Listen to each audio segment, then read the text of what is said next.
मुझ पर कृपा करो, मैं भागकर जान बचा लेता हूँ। मुझे मारकर तुम्हें क्या लाभ?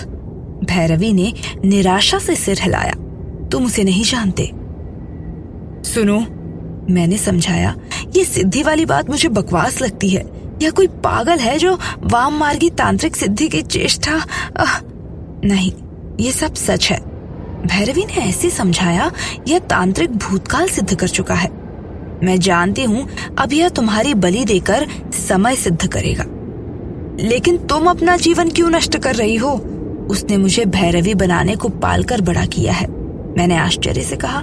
और तुम जानबूझकर फंसी बैठी हो? वह कुछ नहीं बोली। जलपात्र लेकर वो चल दी। मैंने बहुत चेष्टा की किंतु व्यर्थ। मैंने समझ लिया कि अब मुझे मरना ही पड़ेगा। मुझे बंधे बंधे नींद ने घेर लिया। जब मुझे झकझोर कर जगा दिया गया। अंधकार रात में फैल गया था। तांत्रिक और भैरवी का कहीं पता ही नहीं था। मुझे जकड़कर तांत्रिक और भैरवी लाए। दीपकों का अच्छा खासा प्रकाश हो रहा था। माँ की प्रतिमा के आगे पूजा का सामान बिखरा पड़ा था। वहीं बीच में एक चक्र बना हुआ था जिस पर आसन बिछाए भैरवी सर्वथा नग्न होकर पालथी लगाए बैठी थी। उसके घने बाल कंधों से होकर स्तनों को ढकने की कोशिश में थे, किंतु युवती का शरीर इतना विकसित और पुष्ट था कि उसके बाल उसके अंगों को ढकने में सर्वथा असमर्थ थे। वह सिर झुकाकर बैठी हुई थी। भीतर पहुंचते ही तांत्रिक ने मुझे एक और ढकेल कर बिठाया। वहीं पर चमकता हुआ खांडा एक आसन रखा हुआ था। भैरवी को गुम देखकर तांत्रिक ने उसे डपट कर सचेत किया कि होश में आओ। भैरवी को जैसे चेत आया। तांत्रिक दूसरी ओर के आसन पर बैठकर हवन कुंड में सामग्रियों की आहुति देने लगा। आहुतियां पड़ते ही विचित्र प्रकार की दुर्गंध फैलने लगी। बीच बीच में वह कपाल से मदिरा का पान भी किए जा रहा था। भैरवी वैसे ही सिर झुकाए थी। हवन कुंड के धुएं से कक्ष भरने लगा था। तांत्रिक विचित्र ध्वनि में मंत्रों का पाठ कर रहा था। पता नहीं क्या समय हुआ होगा। मुझे मध्य रात्रि में बलि देंगे ये लोग, ये मैं जानता था।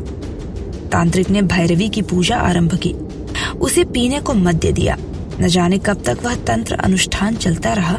मुझे जब होश आया तब तांत्रिक ने मेरे बाल पकड़कर मेरी गर्दन सीधी की और लाल रंग के फूलों की माला मेरे गले में डाल दी। फिर मेरे मुंह में मदिरा उलट दी। मैंने जबड़े भींच लिए, किंतु थोड़ी मदिरा पेट में चली ही गई। उसने जैसे तूफान मचा दिया। मैं नशे में आने से ज्यादा होश में आ गया। मैंने समझ लिया अब मेरा जीवन गिने चुने क्षणों का ही है। मैं निराश होकर ध्यान करने लगा। अब वह सिद्धि ही मुझे बचाए तो बचूं। धीरे धीरे अग्नि भड़क उठी। तभी भैरवी बेतरह झूमने लगी। वह बार बार बाल बिखेर रही थी। उसके नेत्र चढ़े हुए थे, दोनों हाथ घुटनों पर रखे थे। बाल बिखर जाने से उसके उन्नत उरोज बिल्कुल खुल गए थे, लेकिन उसे कुछ भी होश नहीं था। वो झूम रही थी। उसके होठों से विचित्र ध्वनियां निकलने लगी। तांत्रिक उसके आगे हाथ जोड़कर बोला, मूर्ख, हाथ जोड़ो, माँ का आवेश है ये। भैरवी कुछ अस्फुट स्वर में कह रही थी। धीरे धीरे उसकी आवाज स्पष्ट हुई।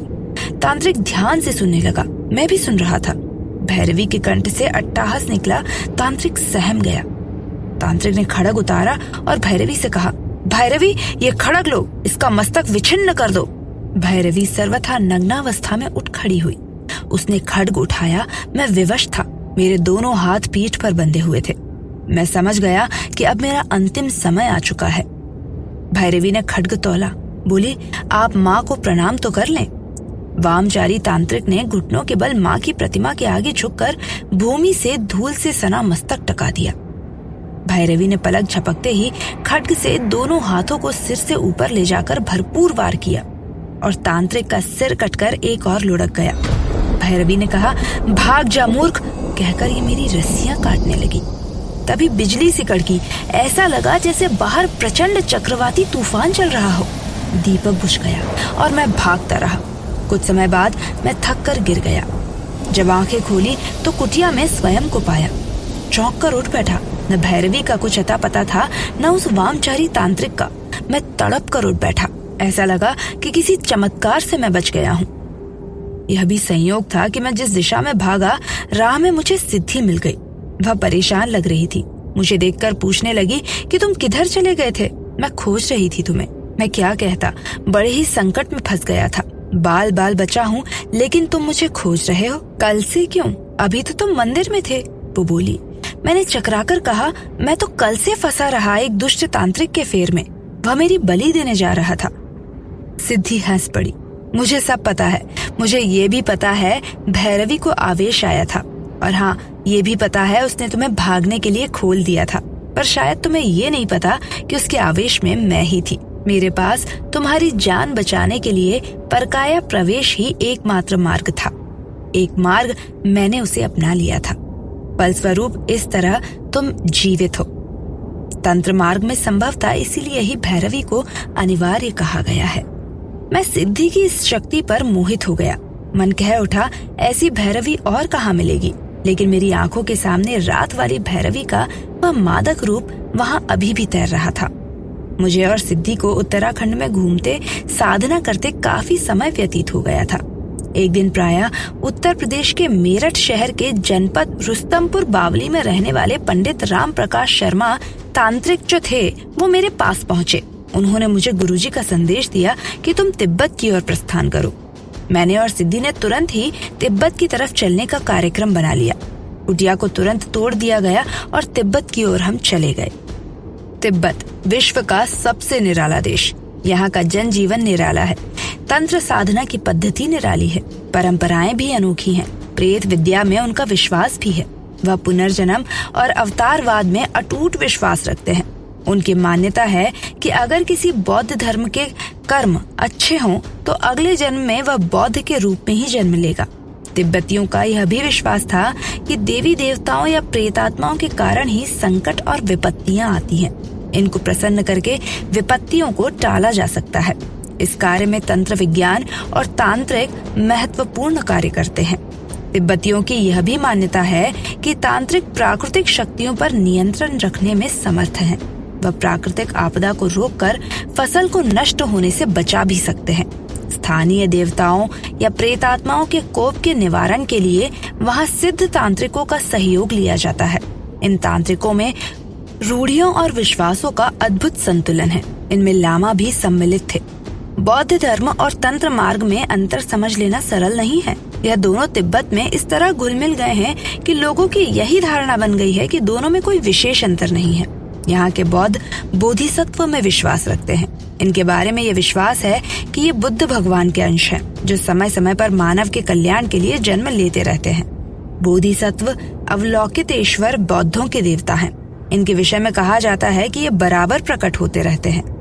इम्पोलिटो हेलीहेरी नाम के एक ईसाई तिब्बत आए। वह काफी समय तक यहाँ रहे।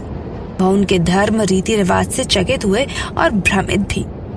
उसने अपनी पुस्तक में यह मत व्यक्त किया है कि तिब्बती मत मानव को देवत्व की पूर्णता का पाठ पढ़ाता है। मार्को पोलो के विवरण के अनुसार लामा अपने तंत्र मंत्र से दरबार को आश्चर्य में डाल देते थे। यह उनके तंत्र मन की शक्ति ही थी, और यह चमत्कार था कि कोई भी पात्र धरती से उठकर उनके होठों तक पहुंच जाता था। तिब्बत में एक ताम्र प्रतिमा पाई जाती है जिसका नाम वज्रपाणी है। यह पुण्यात्माओं की हितैषी है और दुरात्माओं की दुश्मन। लहासा ऊंचे पर्वत के असंख्य शिखरों के बीच बसा एक अति प्राचीन सा लगने वाला नगर है। अधिकांश मकान केवल पत्थरों और लकड़ी के बने हैं। दलाई लामा के राजनिवास को छोड़कर शेष सभी छोटे बड़े मकान बड़े ही अनघड़ ढंग से बनाए गए हैं। लगता है पत्थरों का नगर है। अधिकतर पत्थर यहाँ के निवासियों के समान ही मटमैले सफेद रंग के हैं, जिन पर धूल की पत्रें सदियों से बिछती आ रही हैं। प्रातःकाल सूर्योदय के समय और संध्या सूर्यास्त की बेला जगमग करते पत्थर जलते बुझते दीपों से टिमटिमाते हैं, और किसी ऊंचे शिखर से देखने पर लहासा तब अजब भुतहा नगर दिखाई देता है। मेरा पूर्व परिचित डोलमा पाल्पा में ही मिल गया था। पाल्पा से लहासा कोई 2.5-3 किलोमीटर है। बीच में सियांग नदी पड़ती है। बड़ी पतली धारा थी। पैदल ही पार कर गए थे हम लोग। गर्मी के मौसम में सियांग में बाढ़ आ जाती है और तब उसे पार करना बहुत ज्यादा कठिन होता है। 3-4 माह के लिए लहासा और पाल्पा का संबंध टूट जाता है। हमारे गुरु तो तब भी पाल्पा जाते थे, डोलमा बोला। कैसे? नौका से। डालमा हंस पड़ा। नहीं, वह पानी पर चलकर आया करते थे। पानी पर चलते थे? हाँ, उन्हें विधि का ज्ञान था, उसका प्रयोग करते थे। गुरुदेव तो अब नहीं है ना? हाँ, शरीर त्याग दिया है, पर सूक्ष्म रूप से अभी भी हम सबके साथ है। हमारे गुम्फा में उनकी उपस्थिति का एहसास हम सबको होता है। श्रोष्ठी नोमग्याल का संकट और उलझन के समय मार्गदर्शन भी करते हैं। डोलमा राह में बतलाता चल रहा था। उनका स्पष्ट आदेश है, मुगु की 13वीं तिथि तक हम सबको गोम्फा छोड़कर सांबभू जाना है। मुगु तिब्बतियों के एक माह का नाम है। अब मुगु में केवल 2 माह 10 दिन शेष हैं। आप आ गए हैं, बहुत है, वरना हम मिल नहीं पाते। सांबभू कहाँ है? भूटान, भूटान और सिक्किम के बीच में हमारा चीनी हीनयांग का गुम्फा है। क्यों जाने को कहा है उन्होंने? कुछ प्रश्न किया। कुछ फूमफाम उपद्रव होने वाला है। रोक नहीं सकते क्या? नहीं, किरण कर्म का फल भोगना पड़ता है। डोलमा का स्वर गंभीर था। यह पहले से ही निर्धारित था। कुछ खिल पाप कर गए हैं बड़े लामा, उसका फल आएगा, सबको भोगना पड़ेगा। पीले लोग चीनी आएंगे यहाँ। डोलमा का स्वर भारी हो गया। फिर तो वापस आओगे? क्या पता, कुछ नहीं बोले। डोलमा का गला भराया, लहासा आ गया। ताप ने अतिथि गृह में ठहरा दिया। वहीं सूर्योदय सूर्यास्त देखा। सब स्वप्न सा लग रहा था। निर्धारित समय पर डोलमा आ गया। उसके साथ चैरप गोम्फा का बाहरी भाग के लिए चल पड़े। सर्पाकार पगडंडियों पार कर कर आबादी से लगभग 1.5 किलोमीटर चट्टानों के बीच चैत्य बना था। चैत्य से सटा गुम्फा था। चैत्य में ठहरा दिया गया। वातावरण में जंगली फूलों की महक थी। चैत्य हवादार आवास था। शिष्यों और सेवकों के लिए ही बना था। बाहर के 2 कक्ष अतिथि के लिए थे। एक कक्ष में हम लोग ठहरे थे। नोमग्याल किसी विशेष अनुष्ठान में व्यस्त थे, अतएव उस दिन मिलना न हो सका। सूचना तो उनको मिल गई थी, इसी कारण डोलमा को भेज दिया था। आपका खाना। अचानक महीन नारी स्वर आया। मैं चौंक गया। सामने देखा तो एक लंबा चौगा पंजों तक लटकाए पहीने बर्फ सी नवल धवल युवती खड़ी थी। उसके हाथ में काष्ठा का एक अजब सा थाल था। 20 बरस से ज्यादा की न थी। चेहरा चपटा होने पर भी आकर्षक गोलाई लिए थी। अधरों पर मादक मुस्कान थिरक रही थी और कपोल एकदम पतले गुलाबी थे। लंबा चौगा डालने के बावजूद वक्ष छिपाए न छिपे थे। पर्वत शिखर के समान वे उन्नत थे। वह एकदम सामने आ गई। थाल रख दिया। उसमें रखी सामग्री आश्चर्य से देखने लगा। वह पास ही खड़ी थी। यौवन की मादक गंध बिखरा रही थी। कंधे पर हाथ रखकर बोली, कुशोक श्रीमान उबला आलू, कान तक रोटी, कनक की रोटी, खान को। थाली काष्ठ की थी, पर उस पर नक्काशी पर विचित्र आकृतियां बनाई गई थी। गिलास भी ऐसा ही था, उसमें पानी था। खाना, ठीक। और वह अपनी छोटी छोटी आंखें झपका कर चली गई। उसकी चाल से यौवन छलका पड़ रहा था। भूख तो लगी ही थी, पर भोजन का अजब रंग रूप था। साहस कर जरा सा चखा, कमाल का स्वाद था। फिर तो बस खाता ही गया। कुछ देर बाद वो फिर से आ गई। खाना लिया? कैसा कैसा? मेरा बनाया है। अच्छा लगा? वह मुस्कुराई। हाँ, अच्छा था। आराम करना। थाल उठाकर चली गई। तब डोलमा आ गया। उसने परिचय दिया कि युवती का नाम जिसी है। वह भी साधिका है। उसकी माँ भी थी। जिसी तंत्र मंत्र साधना में सभी प्रकार का सहयोग देती थी। जिसी का रूप यौवन की देह यष्टि मोहक थी। शयन की व्यवस्था वही कर गई थी। कई बार आई और गई। इधर उधर आते जाते भी देखा। रह रहकर मुस्कान के बाण भी छोड़े जा रही थी। रात उतर आई। घर से हजारों मीलों दूर रहस्यमय पहाड़ी क्षेत्र में शायद भाग्य का खेल या मन की लगन यहाँ तक खींच लाई थी। सारनाथ वाराणसी में नोमग्याल से भेंट हो गई। आमंत्रण दे गए थे कि हमारे यहाँ आना। औपचारिकता के नाते हमने हामी भर दी थी। पुष्कर राज में डोमला मिल गया। उसने अपने गुरु नोमग्याल के निमंत्रण का स्मरण कराया।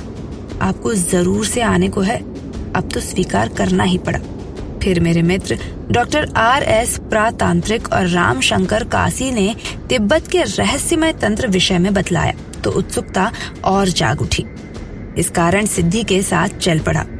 लंबा सफर तय कर लहासा के उपनगर थापा आया। वहीं डोलमा प्रतीक्षा में था। रात और सरक गई। फिर धीमा स्वर आया। मैं जिसी। नींद नहीं आई। वह समीप आ गई। मध्यम प्रकाश में उसका चेहरा दीप्त था। हाँ, मैंने संक्षिप्त सा उत्तर दिया।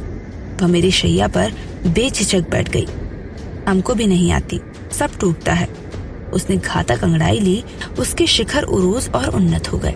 उसका निशाना अचूक था। मर्मभेदी आक्रमण से आहत हो गया। कुछ सिद्धि करने को है, मैं संग दूंगी। वह और समीप आ गई। मैं पथरा सा गया। चैत्य में गहरा सन्नाटा था। हम दोनों सर्वथा एकांत में थे, पर तंत्र में रुचि रखने के बावजूद परंपरागत संस्कारों के कारण विश्वामित्र बनने का प्रश्न ही नहीं था।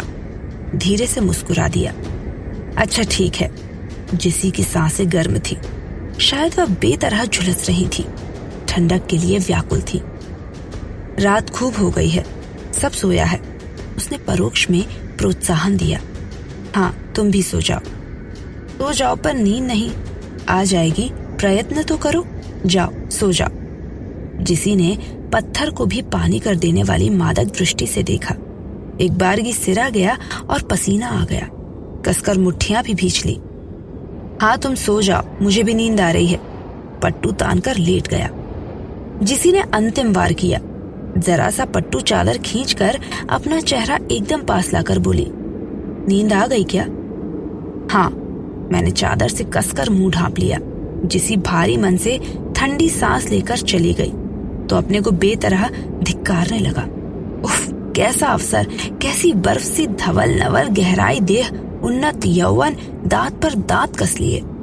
तंत्र के क्षेत्र में जब पहला कदम रखा था तब की गई प्रतिज्ञा का स्मरण हो आया। मैली साधना नहीं, मेरा काम नहीं, और फिर सिद्धि भी तो साथ है। धीरे धीरे मन को बड़ी शांति मिली। मन पर विजय पाने का कैसा अद्भुत सुख मिलता है, इसका प्रत्यक्ष अनुभव कर रहा था। पराजय में बड़ा सुख मिलता है, बड़ा रस, बड़ा आनंद, किंतु क्रिया समाप्ति के उपरांत ग्लानि, पश्चाताप, लज्जा, छी छी। मन तब स्वयं को किस तरह धिक्कारता है और आत्मबल आहत हो जाता है। आहत आत्मबल पराजय की ओर ले जाता है।